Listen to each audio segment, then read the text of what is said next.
Alright, today we're gonna talk about a double ranging rook, but it's going to be a bit different. It starts out like a normal opening between third file and central rook. And instead of right, the king goes to the left. This was created by Sugai, and this was very popular among both professional and amateur players. If you like a double ranging rook or want to learn about double ranging rook, you gotta know how to deal with it. And in my opinion, third file is the most effective. This key movement gives these generals more freedom, and once it comes out, they can go to the right.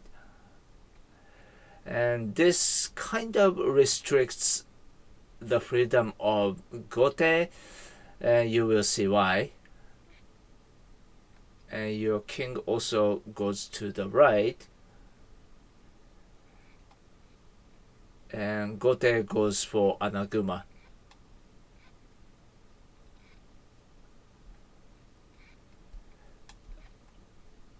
And this is great because anytime you can push this pawn to offer a bishop exchange, since Gote is going for Anaguma, there will be extra space on the right, and once bishop exchange happens, you will be better because you will have more empty space for bishop drop, whereas Gote doesn't have so much space in your camp. So Gote might want to avoid the exchange, but you will always have the initiative to push this pawn to take the advantage of the weakness of Gote's camp.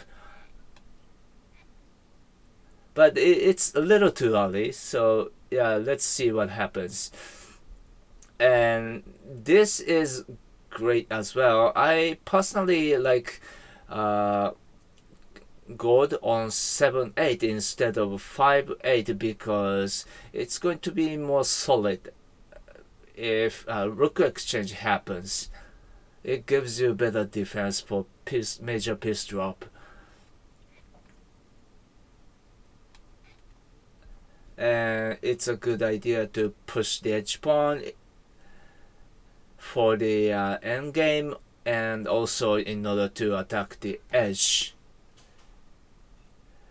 In order to form a better defense for Gote, he might want to move this gold to the left, right? But as stated, Gote has to be careful with this movement because if it's too soon like this, then this is going to be great. Obviously, it's attacking this square, right? This move is kind of dangerous. Like I said, Gote has more empty space, so once major piece exchange happens, you're going to be better. But if you drop your rook now, then Gote might be able to fight back by dropping rook right here or pawn push.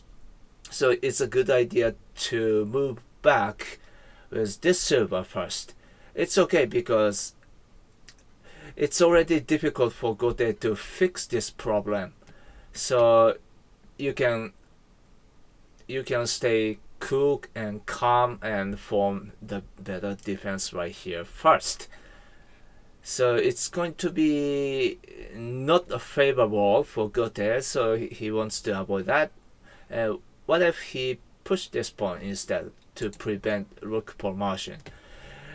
It's pretty weak because this pawn can be targeted, right? And that's right, that's what you're gonna do. And this is great. It's indirectly targeting this pawn, and you can push this pawn anytime. This pawn push is okay because you can just exchange bishop. You can just ignore this and attack his rook instead. If he recaptures, then you can recapture the pawn, and Gote has no pawn in hand. Even if he drops bishop right here, you can calmly move to the right with the rook to protect this pawn. He can promote this bishop right here or here, but then you can drop bishop right here or here, and it's clearly good for you because you can pick up these two pieces, right?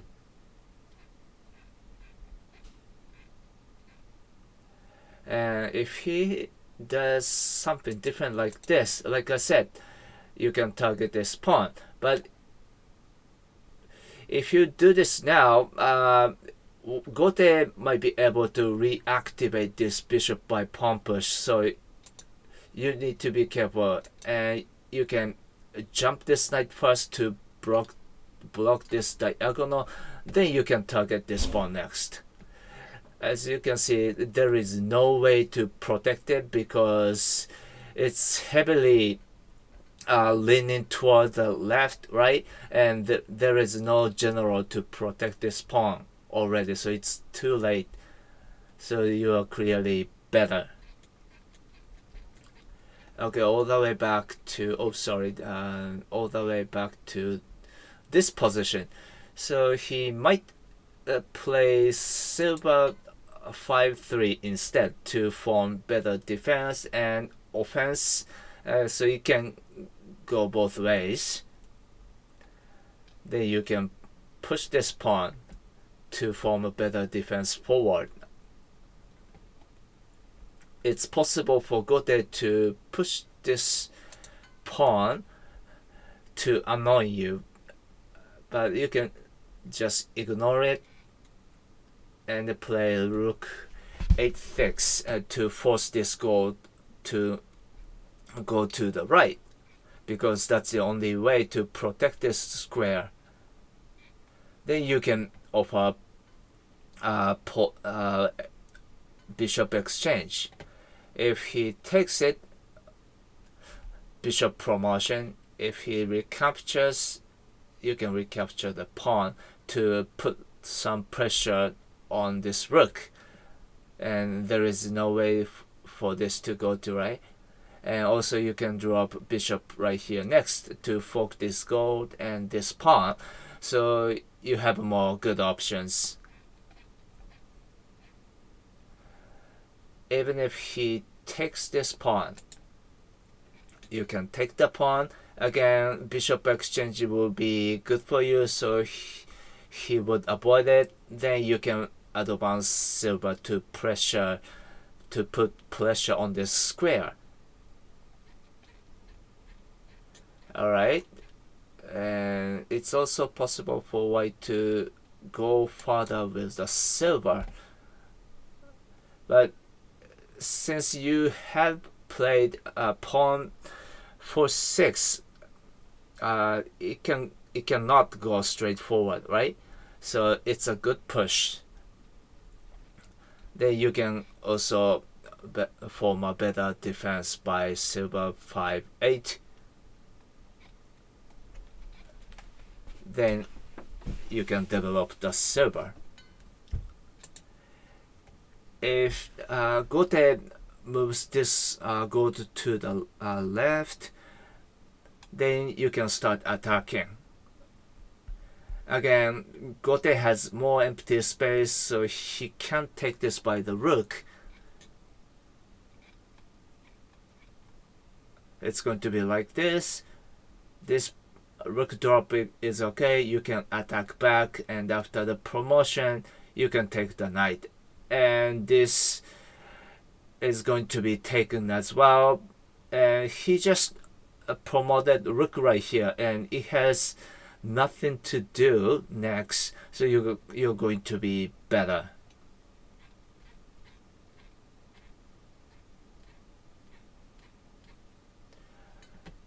So Gote would develop silver further. Then you can kick the silver. And what if Gote refuses to move back and instead push this pawn? It's going to be very aggressive, but don't be afraid. You can calmly exchange bishops. Even if he keeps going, it's okay because you're gonna keep the bishop and attack two pieces. It's going to be very strong. He has to move back, but then you can win the silver. This is okay because you can simply take it back. Then material balance is better for you, and the presence of this horse is so strong, and he only has one pawn and silver, so you have more option, and he will eventually run out of moves, so you're going to be fine. And all the way here, even if he recaptures by the silver, it's okay. You can take the pawn, and he has no choice but run with the silver. If he goes this way, then you can drop the bishop right here.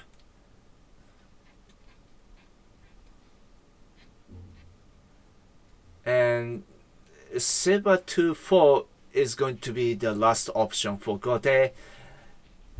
And he didn't do this for no reason. And this is going to be his last hope. That's right. It's obviously to attack the edge, right? So you should keep your knight on the bottom. If it goes this way, the edge is going to be weakened, right?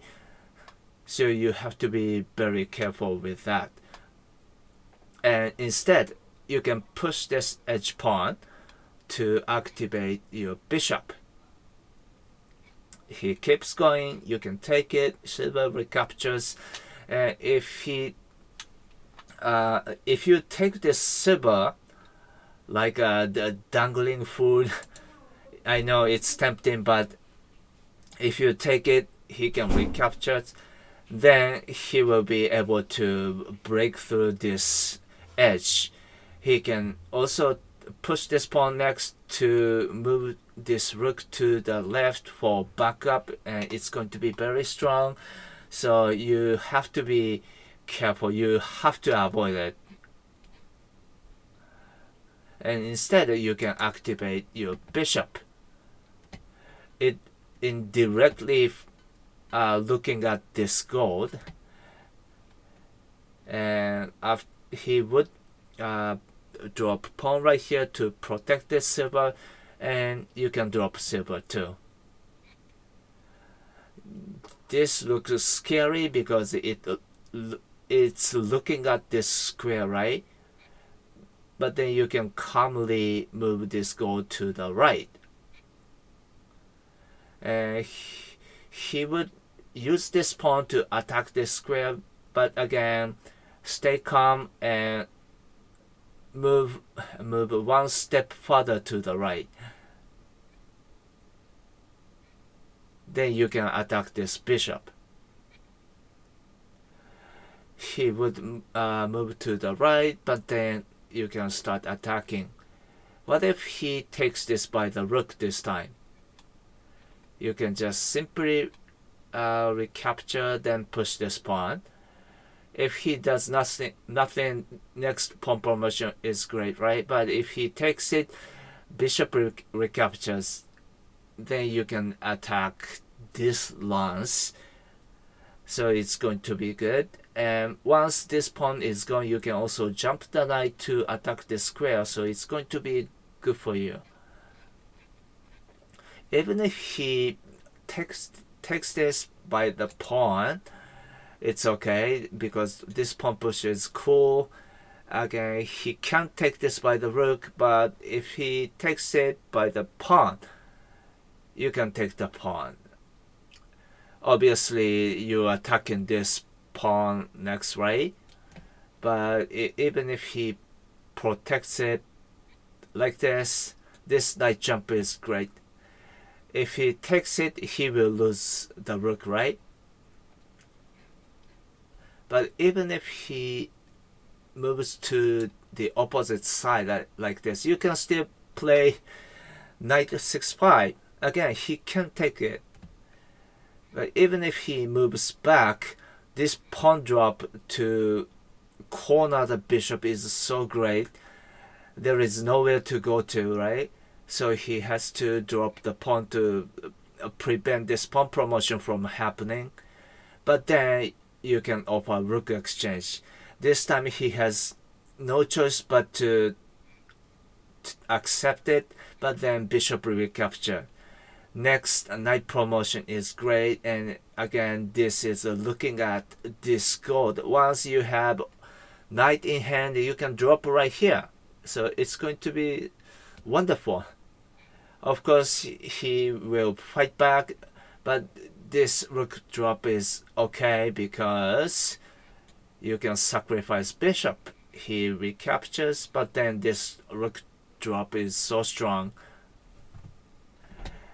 Look at this position. Your defense is solid and his defense is almost gone, and these major pieces are not working, and this edge attack is falling apart. It doesn't work well if you defend properly, so you don't have to be worried about it.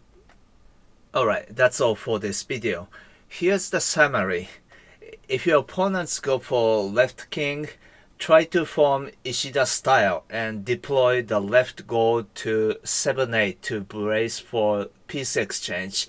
Then push the left edge pawn to use a bishop. Always look for a chance to relocate your left gold once it gets slow, and never move the right knight if there is a possibility of the edge attack. Then you will be good to go. I hope you enjoy this, and as always, thanks for watching and for your support.